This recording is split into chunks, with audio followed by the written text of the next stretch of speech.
Hello dear friends, this is your personal English coach Professor DC, and in this video we will understand Act 3 Scene 2 of the play The Tempest, written by William Shakespeare. If in case you have not understood the earlier acts and their subsequent scenes, I insist you to understand them first and come back to this video. Alright, let's get started with Act 3 Scene 2. The events unfold on the same island wherein Prospero and Miranda were living in exile from past couple of years. So you can imagine an island where Prospero and Miranda are living on one part of the island and somewhere else in another part of the same island where the people who had saved themselves from a dangerous shipwreck. And as we already know from the earlier scenes and acts, the shipwreck was caused by the Tempest, which is nothing but a violent storm, and the storm was created by none other than Prospero by the knowledge of magic that he had. This scene starts with Caliban, Stephano and Trinculo in a drunken state walking together. Stephano stops all of a sudden and says, "Don't tell me, when the barrel full of liquor is empty, we will drink water. Not a drop of water before that. So stand firm and go." Stephano had given some liquor to Caliban, and he was in a drunken state, and therefore he was far behind the two. And therefore Caliban was weaving and staggering. He was not in his senses at all. Initially, Stephano and Trinculo thought that the monster will show them the way and they will follow him. But because of the intoxicated state that he was in, Stephano and Trinculo had completely given up hope of being led by him. And after a couple of minutes, Stephano sat down on a rock. And Stephano said, "Servant monster, drink to me." Now, Caliban had started considering Stephano as his new master, so he obeyed all his orders, and therefore he made his way forward with difficulty and threw himself down and started laying on his back. Trinculo could not believe what was going on. He started laughing. He said, "Servant monster? Why are you calling him a servant monster? The stupidity of this island. What a foolishness of this island. I have heard from people that there are only 5 people on this island, and I think we are 3 of them. And I know and I think that the other 2 are as stupid as us. The other 2 must also be moving in a feeble or unsteady way as us. And that too foolishly." Stephano said, "Drink, servant monster, only when I tell you to." Stephano got up from the rock he was sitting on and looked very closely at the monster's face and started laughing because he saw that Caliban had drunk too much. Looking at this, Stephano started laughing and said, "Your eyes are almost sunken into your head." Trinculo feels as if everything was a joke, so he's constantly mocking them. He asked, "Where else should the monster's eyes be?" Making fun of Caliban, he said, "We could have called him a monster if his eyes were somewhere around his tail." Caliban was in a drunken and very intoxicated state, and he did not move at all. And to make him come to his senses, Stephano started shaking his head. And after shaking the monster's head, Caliban said, "My man monster is so much drunk, looks like he has drowned his tongue in wine. If you talk about me, I am strong enough and the sea cannot drown me, because I have swam 35 leagues on and off before I reached the shore. Considering this, considering my strength and hard work, you can be my lieutenant or a monster or someone who can indicate our nationality, someone who can indicate my strength and standard, someone who can carry my flag by walking with me." Trinculo remarked, "The monster can be your lieutenant if you like. How can he be a flag bearer? He can't even stand, look at him." Stephano kicked the monster in a friendly way and said, "We don't have to run, Monsieur Monster." And then he sat beside him. Trinculo started laughing and said, "I definitely know that you cannot run, but you won't be able to walk either. You're just lying there like dogs and not even speaking anything. You're not answering as well." Stephano raised himself onto an elbow and insisted the monster by saying, Monster, speak for once in your life if you are a good monster. Caliban heard this insisting voice and gave a distorted or an ugly smile. A deformed smile. Coming to his senses because of a harsh voice, he spoke in a very slurred and unintelligible voice. He asked, "How are you, your honor? Let me lick your shoe." To this, Stephano got up and, because he is also in a drunken state, tried to balance himself and put one foot against Caliban's mouth. Caliban noisily licked Stephano's shoe.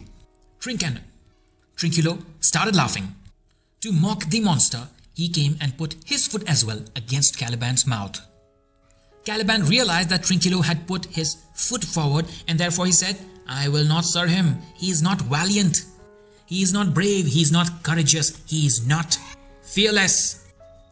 Trinculo responded, "You lie, you most ignorant monster.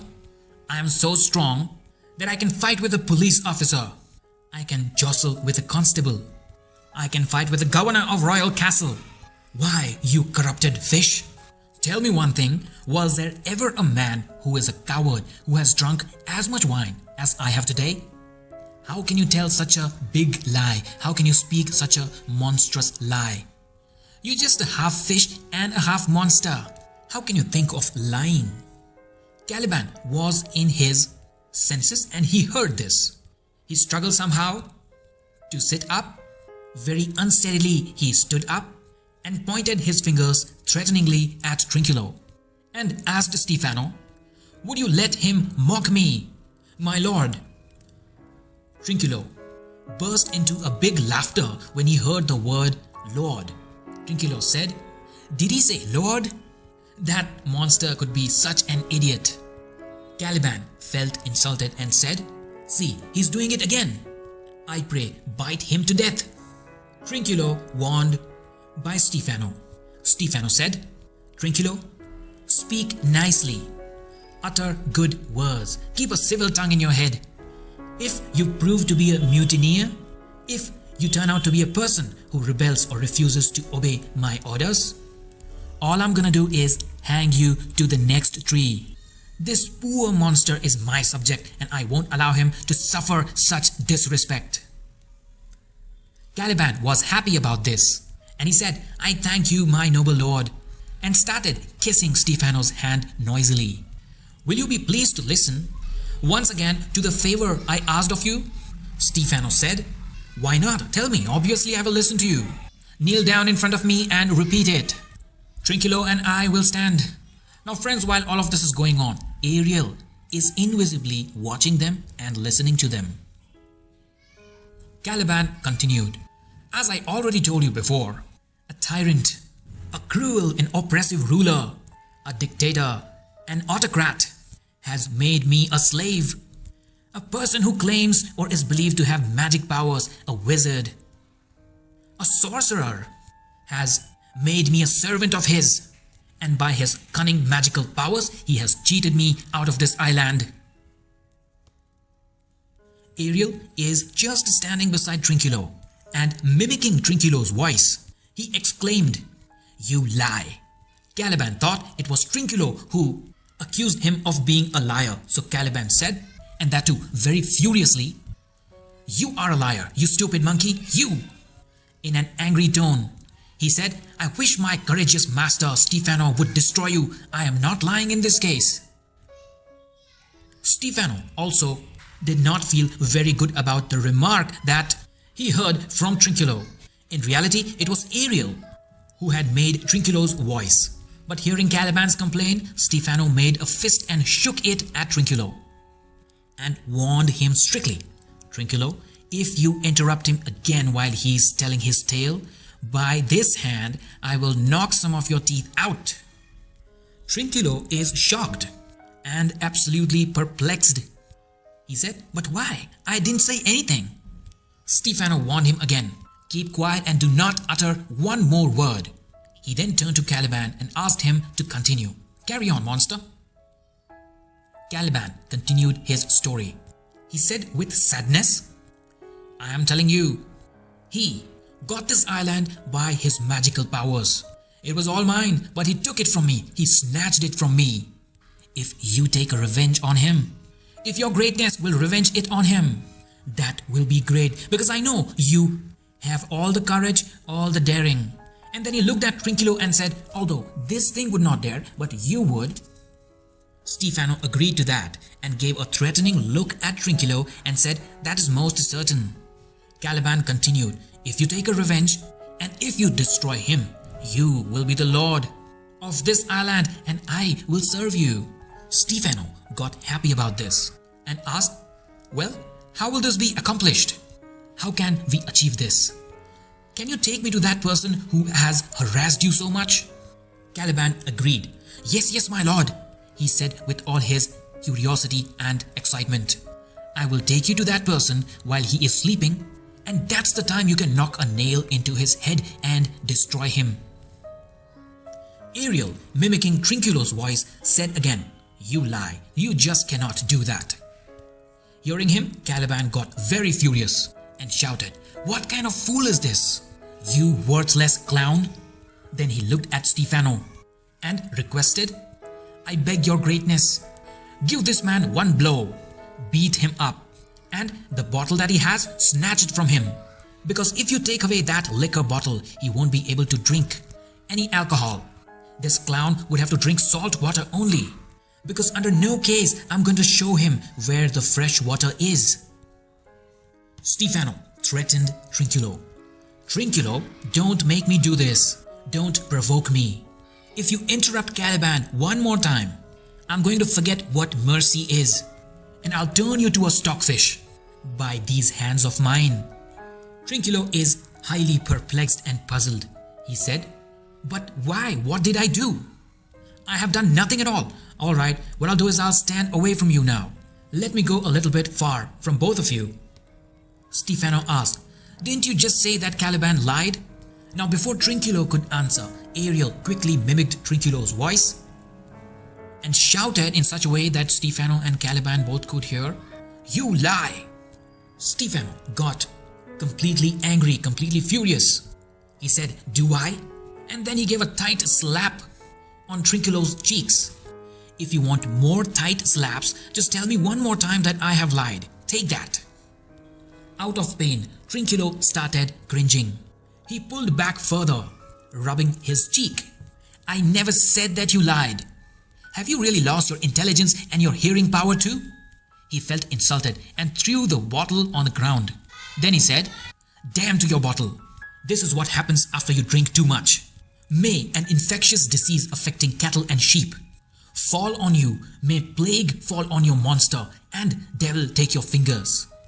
Caliban started laughing, ha ha ha, and he jumped about it, pointing at Trinculo. Stephano asked Caliban to continue with his story. He said, continue with your story, and threateningly asked Trinculo to stay further away. Caliban enjoyed the fact that Trinculo was beaten, and so he said, beat him again, and I will beat him too. Stephano said to Trinculo, stand back, stand further apart. And then he told to Caliban, come on, continue with your story. Tell me what happened next. Caliban reveals the master plan. He said, as I was telling you earlier, this person has a habit of sleeping in the afternoon. What you can do is hit hard on his head with an object. And then, first of all, take away all his books from which he is learning magic. Or, best thing is you can do a bruise on his skull, batter his skull. You can run a strong wooden or metal post through his guts. Or another option is just run your knife and cut his throat. But let me tell you, first steal all his books and destroy it, because without the books he is completely powerless. And he won't be able to command me without his books. He won't be able to tell any spirit what to do. And all the spirits on this island hate him as deeply as I do. Completely burn his books. He has some good utensils, some good items, some good stuff at his home. And by that he decorates his house. But my dear Lord, what you should focus on is the beauty of his daughter. He himself tells that she is unparalleled. She cannot be compared to any other women in the world. If you ask me, I have never seen any girl, any woman in my life apart from her and my mother, Sycorax. And she so far surpasses Sycorax in beauty as the greatest surpasses the least. Stephano could not believe this and asked, "Is she such a beautiful girl?" Caliban agrees. Caliban affirms and says, "Yes, Lord, just imagine she'll become your bed. She will sleep with you, I guarantee, and she will also give you some nice children." Stephano nodded his head in agreement because in his mind, he has two things. Number one, becoming the lord of the island, and number two, marrying Prospero's daughter. Stephano got carried away in the monster's talk and he nodded in agreement and said, "Monster, I will definitely destroy this man. His daughter and I will be king and queen." He started dreaming about it already. He bowed deeply and laughed. "May Almighty save our graces. And you know what? You and Trinculo will be my viceroys, a ruler exercising authority in a colony on my behalf. Do you like this plan, Trinculo?" Trinculo already had received some beatings from Stephano, and so very carefully he came forward and said, "Excellent." Stephano looked at him and said, "Come on, come here, give me your hand. I apologize that I hit you, but always speak good words. Be careful when passing remarks. Keep a civilized tongue in your head." Caliban interrupted and reminded Stephano that Prospero will be asleep soon. He said, "He'll be asleep within half an hour. Will you destroy him then?" Stephano instantly replied, On my honor." "Yes, on my honor." As we already know, Ariel is watching and listening everything. Ariel decided that he will tell everything to his master. Ariel decided that he will tell his master about the plot. Caliban continued, "You make me happy. I am so full of pleasure. Let us now be cheerful and light-hearted. Will you please sing the song that you taught me some time back?" Stephano replied, "At your request, monster, I will do anything, just about anything. Come on, Trinculo, let's sing together." And he sings, "Flautum and scoutum and flautum, thought is free." Caliban could not really catch up with the tune. He heard Stephano and said, "Well, that is not the tune." Taking the advantage of the moment, Ariel starts playing the tune. He started playing the tune on a small drum which he had and with a pipe. Everybody heard the tune. Stephano exclaimed, "What's that?" Trinculo said, "This is the tune of your song, played by nobody." Stephano became attentive and started paying attention to the environment. He looks up here and there and says, "If you're a man, show yourself in your own form. And if you're a devil, then take whatever form you would like to." Trinculo speaks, assuming that there was some kind of angel playing the song. He cried, "Oh, forgive me my sins." He dropped to his knees and began praying. Looking at Trinculo, Stephano kicked him, but as he is in a drunken state, he is unsteady and so he fell over. And then Stephano says, "He who dies is free of his guilt, is absolved of all his debts. I openly resist you. I refuse to obey you. Mercy upon us." Looking at Stephano, Caliban asked, "Are you afraid?" Stephano said, No, monster, I am not afraid." Caliban assured, "If you are afraid, then don't be, because this island is full of strange sounds and noises and sweet and weird melodies that will give you some pleasure, but they will not hurt you. Sometimes 1,000 instruments with a twang will start playing around my ears, and the other times I would hear voices. If I have been asleep, hearing those instruments and voices, I will sleep again, and I will start dreaming about clouds that open and show riches ready to drop into my lap. And this happens on purpose. I don't know who is making those voices or playing those instruments, but the person, the angel, the devil, whoever it is, has only one intention, and that is to make me cry, because when I wake up, I'll realize that it was all a dream." Stephano said, "If that's the case, then this island will be splendid for me, because I will have a great kingdom, in which music will be played for nothing. Caliban reassured, well, this can only happen when Prospero is destroyed. Stephano reassured, that will be done very soon. I have not forgotten the story. I have not forgotten how he harassed and troubled you. Trinculo realized that the music was fading, and he said, the music is going away. Let's follow it and then do our work. To this, Stephano replied. He spoke to Caliban and said, you go ahead, we will follow you. Lead on, monster. I wish I could see this tabourer. I wish I could see this drummer because he really plays very well. After this, Caliban and Stephano started walking. Trinculo couldn't believe what was going on, and he was on his knees again, silently speaking his prayers. Stephano looked back and said, are you coming? Trinculo replied, definitely I will. I'm following you, Stephano. And here they leave. So, this is the end of Act 3, Scene 2. Now it's time to summarize. The scene starts with three characters, Caliban, Stephano and Trinculo, who are in a drunken state. The drunken trio are present in the scene. Caliban starts complaining against his current master, that is Prospero, and he promises his faithfulness and loyalty to Stephano instead. Because Trinculo is constantly mocking Caliban, Caliban has no loyalty to Trinculo, and the two keep on conflicting and fighting. And while they are fighting, Ariel enters the scene but is invisible, and using Trinculo's voice several times, Ariel accuses Caliban of lying.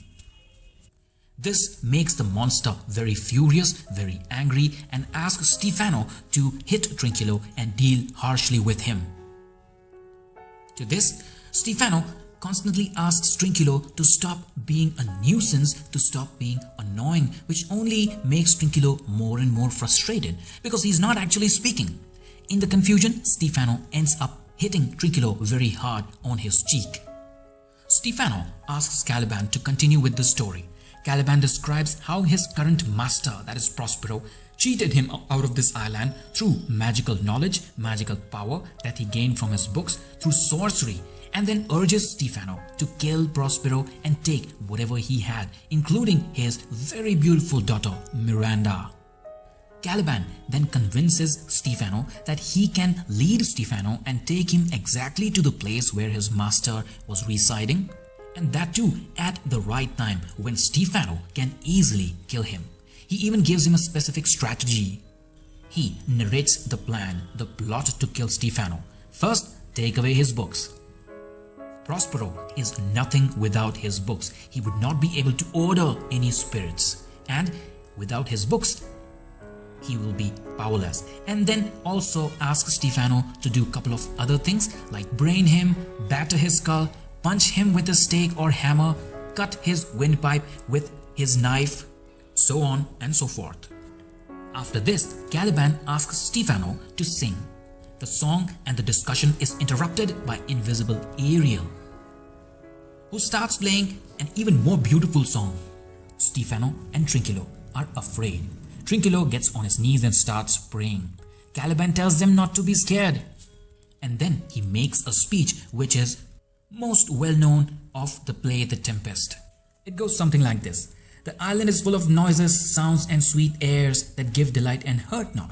Sometimes 1,000 twangling instruments will hum about mine ears, and sometime voices that, if I then had waked after long sleep, will make me sleep again. And then, in dreaming, the clouds methought would open and show riches, ready to drop upon me, that when I waked, I cried to dream again. And finally, they exit, the music starts fading, and Stephano, Trinculo and Caliban follow the music. With this, we come to the end of Act 3, Scene 2. I'm very sure you must have understood this scene very well. If not, you're free to ask me anything in the comment section below the video, and I will try to resolve all your doubts.